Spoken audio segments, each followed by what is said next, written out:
Hello दोस्तों,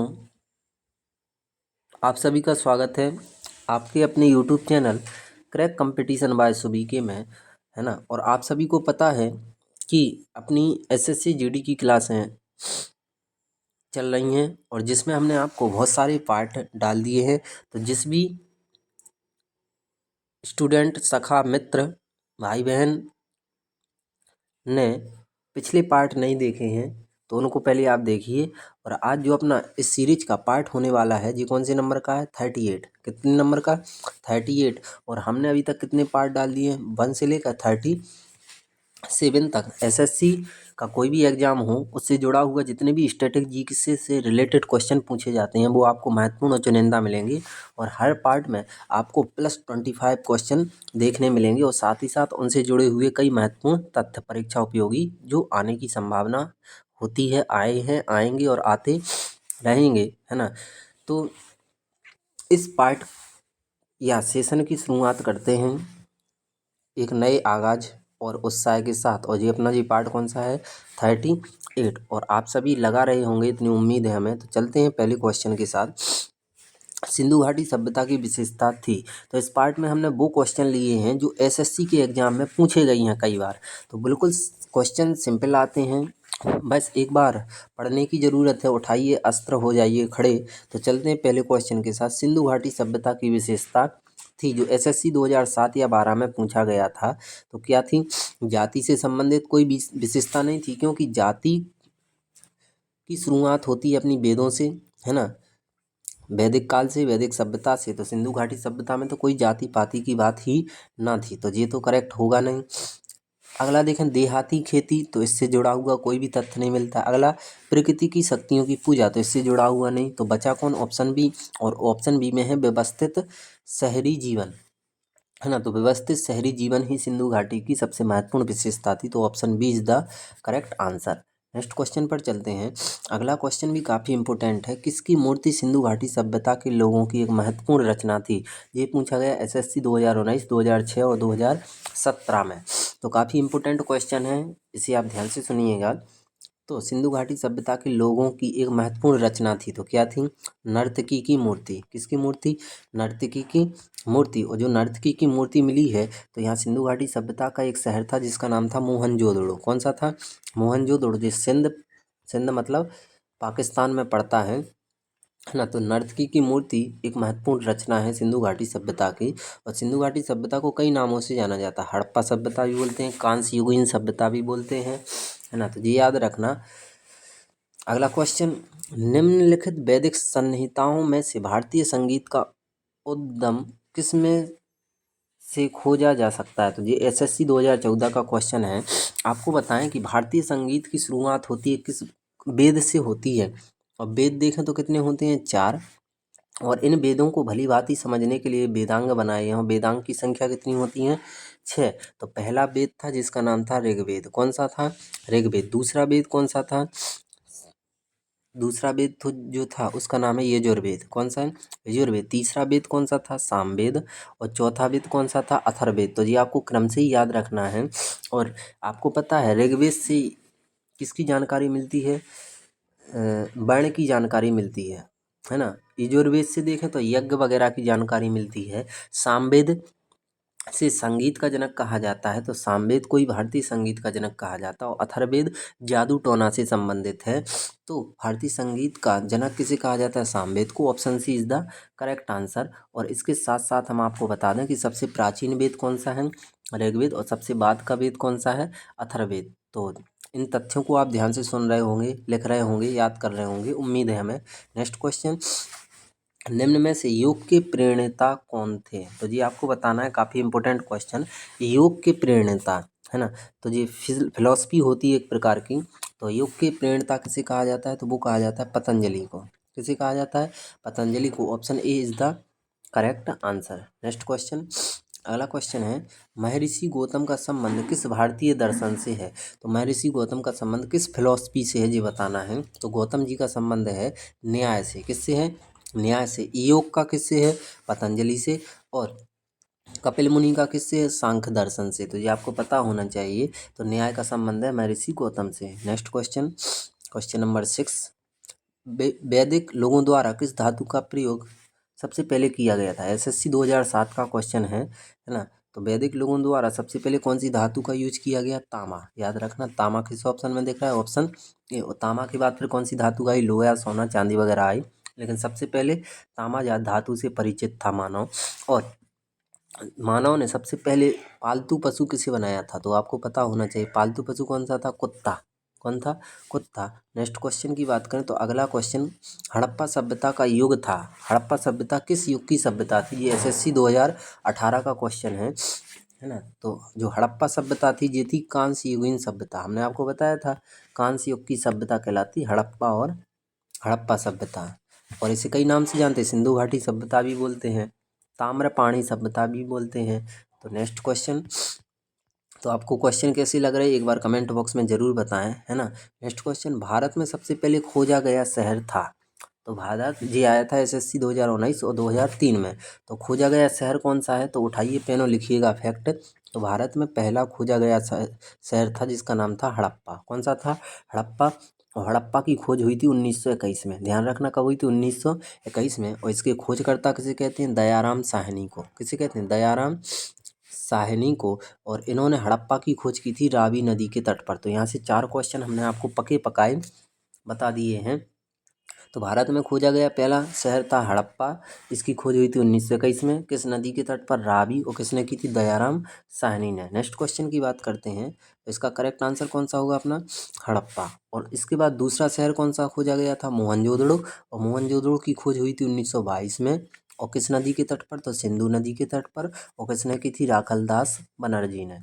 next question, फैक्टों को ध्यान से पढ़िएगा, सुनिएगा और लिख लीजिएगा। संस्कृत भाषा का पहला व्याकरण कर्ता कौन था? तो एसएससी 2016-11 में पूछा गया है।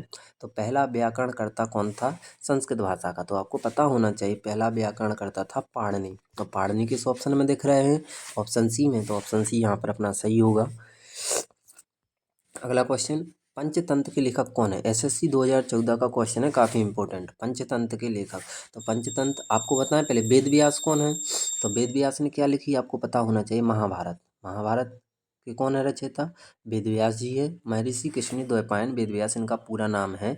और इन्होंने इन वेदों का संकलन किया था महर्षि कृष्ण द्वैपायन वेद व्यास। वाल्मीकि क्या है? तो वाल्मीकि को कहा जाता है रामायण का रचयिता। और तुलसीदास इन्हें कहा जाता है रामचरितमानस का रचयिता। तो याद रखना रामायण अलग होती है और रामचरितमानस अलग। रामायण देखी जाती है और रामचरितमानस पढ़ी जाती है, कन्फ्यूज नहीं होना। तो कौन बचे हैं अपने? विष्णु शर्मा। तो विष्णु शर्मा ही पंचतंत्र के लेखक हैं, है ना। तो option D is the correct answer. अगला क्वेश्चन, क्वेश्चन नंबर 11, भगवान बुद्ध ने अपनी अंतिम सांस कहाँ ली थी? एसएससी 2005 और 2020 में आया हुआ है। और एसएससी में स्टैटिक जीके के ही क्वेश्चन आते हैं अधिकांश। तो भगवान बुद्ध ने अपनी अंतिम सांस कहाँ ली थी? तो आपको पता होना चाहिए भगवान बुद्ध का जन्म कहाँ हुआ था? बिहार में। कहाँ पर हुआ था? बिहार में। लेकिन अंतिम सांस ली थी इन्होंने कुशीनगर में 483 ईसा पूर्व में। 80 वर्ष की उम्र में भगवान बुद्ध, गौतम बुद्ध चले गए थे, स्वर्ग सिधार गए थे। तो Kushinagar is the correct answer. Next question, वह शासक कौन था जिसने राज सिंहासन पर बैठने के लिए अपने पिता बिंबिसार की हत्या की थी? तो आपको पता होना चाहिए कि बिंबिसार की हत्या किसने की थी? उसका पुत्र अजातशत्रु। और अजातशत्रु ऑप्शन डी में दिख रहा है। तो ऑप्शन डी यहाँ पर अपना, ऑप्शन डी यहाँ पर अपना क्या होगा? करेक्ट हो जाएगा, है ना। और अजातशत्रु की हत्या किसने कर दी थी? उसके पुत्र उदयन ने। उसके पुत्र उदयन ने या उदयन ने। तो याद रखना मौर्य साम्राज्य से संबंधित थे ये सब। मौर्य वंश के बाद किस वंश ने मगध पर शासन किया था? एसएससी 2013 का क्वेश्चन है। तो मौर्य वंश के बाद किस वंश ने मगध पर शासन किया था? तो ये आपको पता होना चाहिए। पहला वंश कौन सा आया? हम आपको क्रम से बता दे रहे हैं। पहला वंश हर्यक वंश। फिर दूसरा वंश कौन सा आया? शिशुनाग वंश। कौन सा वंश? शिशुनाग वंश। अगला कौन सा आया? नागवंश। कौन सा आया? नागवंश। फिर आया मौर्य वंश। कौन सा आया? मौर्य वंश। और इसमें लिखा है मौर्य वंश के बाद कौन सा आया था? तो मौर्य वंश के बाद आया शुंग वंश। कौन सा आया? शुंग वंश। तो शुंग वंश is the correct answer. Next question, question number 14, किसको लाइट ऑफ एशिया के रूप में जाना जाता है? तो एशिया की ज्योति किसे कहा जाता है? एसएससी 2019 का क्वेश्चन है। तो एशिया की ज्योति कहते हैं गौतम बुद्ध यानी Mahatma Buddha. Option A is the correct answer. Next question, तीर्थंकर शब्द किस धर्म से संबंधित है? एसएससी 2018। आपको पता है तीर्थंकर क्या होते हैं, किस धर्म से संबंधित होते हैं? ये जैन धर्म से। और जैन धर्म के कितने तीर्थंकर हुए? तो 24। याद रखना कितने तीर्थंकर हुए? 24। और पहले तीर्थंकर थे उनका नाम क्या था? ऋषभदेव। कौन थे? ऋषभदेव। और 24वें तीर्थंकर उनका नाम है कौन है? महावीर स्वामी। महावीर स्वामी 24वें तीर्थंकर है ना। तो तीर्थंकर शब्द जैन धर्म से संबंधित है। तो option C is the correct answer. एक बार कमेंट बॉक्स में ज़रूर बताएं कि मज़ा आ रहा है कि नहीं आ रहा है। मज़ा ना आए तो पैसे वापस। नेक्स्ट क्वेश्चन, निम्न में से बौद्धों का पवित्र ग्रंथ कौन सा है? तो आपको बताना है। एसएससी 2019, 2015 और 2012 का महत्वपूर्ण प्रश्न है। तो बौद्धों का पवित्र ग्रंथ कौन सा है? तो कौन सा है? सबसे देखो, बौद्धों का एक जातक भी है जिसमें बौद्ध बौद्ध गौतम बुद्ध के जीवन परिचय के बारे में मिलता है। और सबसे महत्वपूर्ण ग्रंथ है बौद्धों का त्रिपिटक। कौन सा है? त्रिपिटक है ना। Option B is the correct answer. Next question, Buddha किस वंश से संबंधित थे? एसएससी 2019, 2018, 2008 से लिया गया क्वेश्चन है। तो बुद्ध किस वंश से संबंधित थे? तो जी थे शाक्य वंश से संबंधित। जो दिख रहा है वो ऑप्शन सी में। तो option C is the correct answer. Next question, बौद्ध अनुयायियों के लिए प्रसिद्ध विक्रमशिला विश्वविद्यालय की स्थापना किस शासक ने की? एसएससी ने ये कई बार पूछा है, 2019, 2017, 2016 और 2002। तो विक्रमशिला विश्वविद्यालय की स्थापना किसने की थी? बौद्ध अनुयायियों के लिए। तो किसने की थी? धर्मपाल ने। किसने की थी? धर्मपाल ने। तो option C is the correct answer. और बताया विश्व का सबसे प्राचीन विश्वविद्यालय है तक्षशिला। और भारत का सबसे प्राचीन कौन सा है? नालंदा है ना। नेक्स्ट क्वेश्चन, अगला क्वेश्चन, मिलिंद पन्हो क्या है? एसएससी 2013 का क्वेश्चन है मिलिंद पन्हो। तो ये बौद्ध का एक बौद्ध पाठ है, मतलब बौद्ध का एक नाम है। तो option B is the correct answer. Next question, निम्न में से कौन विदेशी यात्री सबसे पहले भारत आया था? एसएससी 2006 का क्वेश्चन है। तो सबसे पहले विदेशी भारत आया था वो कौन सा है? तो उसका नाम है मेगास्थनीज। मेगास्थनीज। तो option D is the correct answer. और आपको पता है मेगास्थनीज की एक पुस्तक है काफ़ी फेमस है जिसका नाम है इंडिका। कौन सी है? इंडिका। और चंद्रगुप्त मौर्य के दरबार में जी आया था भारत। नेक्स्ट क्वेश्चन, वर्धमान महावीर और किस नाम से विख्यात हैं? एसएससी 2018 और 2000 का क्वेश्चन है। तो महावीर को और किस नाम से जानते हैं? तो महावीर को कहते हैं जिन। और जिन का अर्थ क्या होता है? जी कई बार पूछा गया है रेलवे एसएससी ने। तो जिन का अर्थ होता है, लिखिएगा आप, जिन का अर्थ होता है विजेता। क्या होता है? विजेता। अर्थात ऐसा धर्म जिसने पांचों इंद्रियों को अपने काबू में या नियंत्रण में रख लिया उसे ही कहते हैं जैन है ना। तो जैन बना है जिन से। और जिन किसे कहते हैं? महावीर स्वामी को। तो option B is the correct answer. Next question इस सेशन का,